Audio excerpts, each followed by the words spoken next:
Well, it's Tuesday, which means for Live on Live, we're turning our focus to the United States and to the looming midterm elections. A record number of people have registered to vote in the November 6 polls. They're viewed as a referendum on Donald Trump's presidency, and they're generating a lot of interest. With us to discuss what's at stake is Franco-American commentator Gerald Olivier. Welcome to the program. Thank you. Now, voter turnout tends to fall in midterm elections. The stakes are high this year for several reasons. There's the Supreme Court confirmation of Brett Kavanaugh. There's Robert Mueller's ongoing investigation into Russian meddling during the 2016 vote. Also, the future of the Trump agenda, immigration, healthcare are local issues. Barack Obama is warning that it'll be dangerous not to vote in November. Of course, every midterm is significant. These midterms are especially compelling. So an open question to begin with. Let's start off by talking about why these midterms matter so much. Yeah, for politicians, every election is the most important election. This time it's a little different. Mostly because the Trump presidency has been so different, and because it has been so divisive, and because the majority that the Republicans currently hold, both in the Senate and the House, is very fragile. So we very well might see a change of majority at the end of those elections, and that's actually what the Democrats are after. They hope to recapture the House, and they're behind by only 23 seats. There's about 40 Republican representatives who are not running for re-election. Those are open seats. Very often in Congress and especially in the House, a new person steps in when the other guy just decides to retire. It's the case for 40 seats, so Democrats have a major chance there. In the Senate, the Republicans hold a one-seat majority, 51 to 49. And so the Democrats are hoping to also recapture the Senate. It's actually going to be a lot more difficult simply because many more Democrats are running for re-election in that particular midterm, 26 of them, as opposed to only 8 Republicans. So chances are that the Democrats will not gain a majority in the Senate, but they might in the House. And that would be enough to indeed put major blocks in Donald Trump's presidency and in the Republican agenda. So the stakes are higher than usual for at least that reason. Right, so the predictions are that the Democrats will end up controlling the House. The Republicans will indeed keep control of the Senate. I just want to look a little bit more at the possible or likely outcomes if the Democrats do indeed take control of one or perhaps even both houses of Congress. How disruptive would this be? If it's both, it's a big deal. If it's only the House, it's not such a big deal. Let's be honest. The one thing that is at stake is the impeachment of Donald Trump. That's what the Democrats have been after since day one. Since November 9th, 2016, they've considered that his election was not legitimate for whatever reason, that he was not a fit person to actually sit in the Oval Office, and they've done all they could to chase him away from there. They haven't been successful. There's no reason why they should be. He's actually totally legitimate in terms of just from institutional point of view. However, if they gain a majority in the House, they'll be able to vote in what are called articles of impeachment, which is basically they can put him on trial. Unfortunately, that trial would be conducted by the Senate. So unless they also win a majority in the Senate, then it's a pointless shot.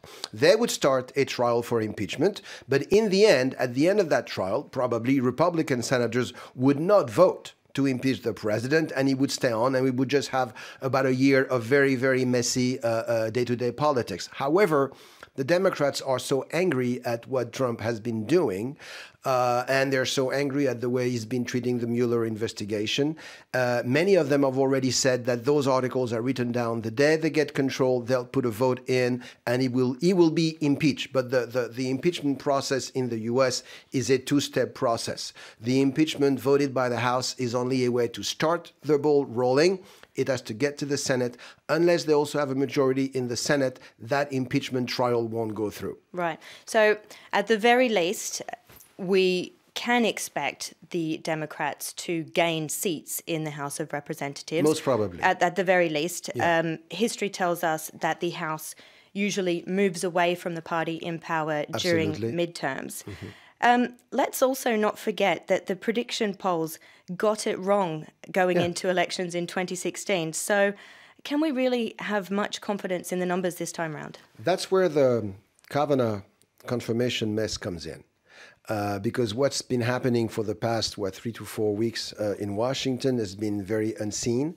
And the whole question is who did it rattle the most and which group did it motivate the most?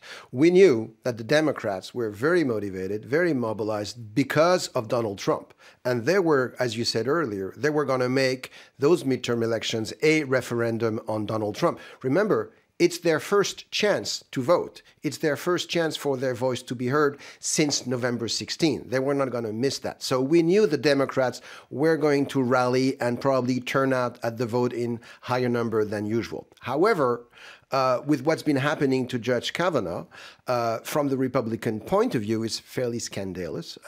It's a search and destroy mission, as he said himself and as others have repeated since then. It's a character assassination. It was completely unnecessary. The whole process was politicized, weaponized, they say in English. They used a woman. They used a woman's distress to get to a candidate, to delay a vote, to get to politics. This whole system, if it rattled the Republicans enough, they may end up turning out an even greater number than the Democrats. So at this stage, it's very hard to say. The first indication we do have absentee ballots. We have voter registration, you mentioned that earlier, and we have primary turnout. And in those primaries, Republicans turned out in much greater numbers than the Democrats. And so it's very difficult to say actually how it's going to turn out. And it's quite even possible that the Republicans are going to be able to retain a majority in both houses. Very slim majority in the House. And they might even gain a couple of seats in the Senate because of those peculiar races and the fact that some of those Democratic senators are actually in difficulty in their own state. I suppose we could be looking at a situation after these midterms where the Republicans have the White House, the House of Reps, the Senate. But also the Supreme Court. So the FBI is investigating Brett Kavanaugh this week. Their investigation is supposed to be concluded, I think, by Friday. So it's possible we'll see a vote on Saturday. This means there'll be a month between his confirmation to the Supreme Court and the midterm elections. Plenty of time for the Democrats, or for things to cool down, also for the Democrats to galvanize and to organize themselves. But the question that I want to ask is, I'm wondering if Republicans supporting Kavanaugh in the Senate, if that vote could come at a cost for Republicans in the House of Representatives. That's the very reason for the going on FBI investigation. Jeff Flake convinced Trump and he convinced Mitch McConnell and he convinced the Republican senator that they should pay attention to what Ms. Ford was saying. They should not disregard a woman's testimony in such an emotional and difficult situation. Otherwise, they would pay the price at the ballot box in November with having American women turn away from them. So they're going by the books. They're doing what they're supposed to do. At the same time, the Democrats just want to gain time. Remember, they're hoping that they might regain the Senate. If they manage, by any chance, to regain the Senate, then and Kavanaugh has not been confirmed by then, he would not be confirmed at all. Because they would control the vote. So they're trying to get to the point where there is no vote until November 6th. It's a long way off. And now that they've gotten the FBI to reopen the investigation, they're trying to widen the investigation and delay a vote. I'm not sure they'll vote this week. I think there'll be the Republicans in the Senate have to get together first, a couple of motions. They probably will vote by Monday or Tuesday if the FBI turns in its report and say that it has carried the mission that it was asked to do. But if for any reason that investigation is winded, then that vote will be postponed. That's what the Democrats are hoping for.